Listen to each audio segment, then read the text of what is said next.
నర్సరావుపేట నియోజకవర్గం ఉమ్మడి ఎమ్మెల్యే అభ్యర్థి డాక్టర్ చదలవాడ అరవింద్ బాబు గారి కూతురు డాక్టర్ అమూల్య ఇంటింటికి ఎన్నికల ప్రచారం నిర్వహిస్తున్నారు. అంకిత భావంతో రాష్ట్ర అభివృద్ధికి పనిచేసే కూటమి అభ్యర్థి తన తండ్రి డాక్టర్ చదలవాడ అరవింద్ బాబును గెలిపించాలంటూ ప్రజలను చేతులు జోడించి అభ్యర్థిస్తున్నారు. ప్రచారానికి వెళ్లిన డాక్టర్ అమూల్యకు అడుగడుగున ప్రజలు పూలమాలలతో హారతులతో స్వాగతం పలుకుతున్నారు.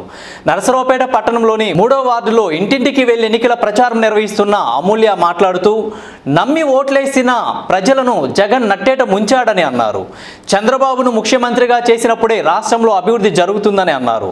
కార్యక్రమంలో తెలుగుదేశం పార్టీ, బీజేపీ, జనసేన వీర మహిళలు పెద్ద ఎత్తున పాల్గొని ఎన్నికల ప్రచారం నిర్వహిస్తున్నారు.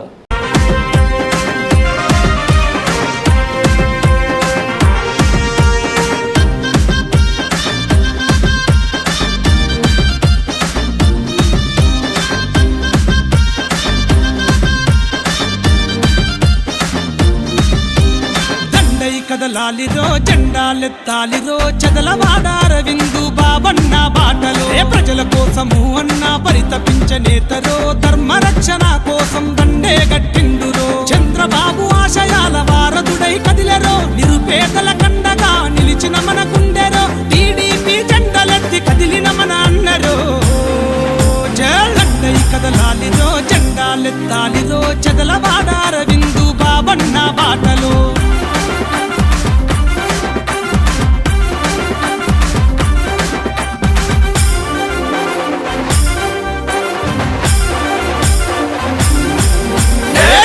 జెండ ప్రాణమని నడిచిన వాడు జెండ ప్రాణమని నడిచిన వాడు లోకేష్ అన్న అండతోని అడుగులేసెరా లోకేష్ అన్న అండతోని అడుగులేసెరా నర్సరావుపేట ప్రతి ఇంటి మనిషిరా నర్సరావుపేట ప్రతి ఇంటి మనిషిరా పేదవాళ్ళ గుడిసెల్లో పెద్ద కొడుకురా పేదవాళ్ళ గుడిసెల్లో పెద్ద కొడుకురా కరోనా సమయంలో అండ నిలిచెరా కరోనా సమయంలో అండ నిలిచెరా నీరు దుడిచి కన్న కొడుకు ఆయరా నీరు దుడిచి కన్న కొడుకు ఆయరా చంద్రబాబు ఆశయాల వారధుడై కదిలే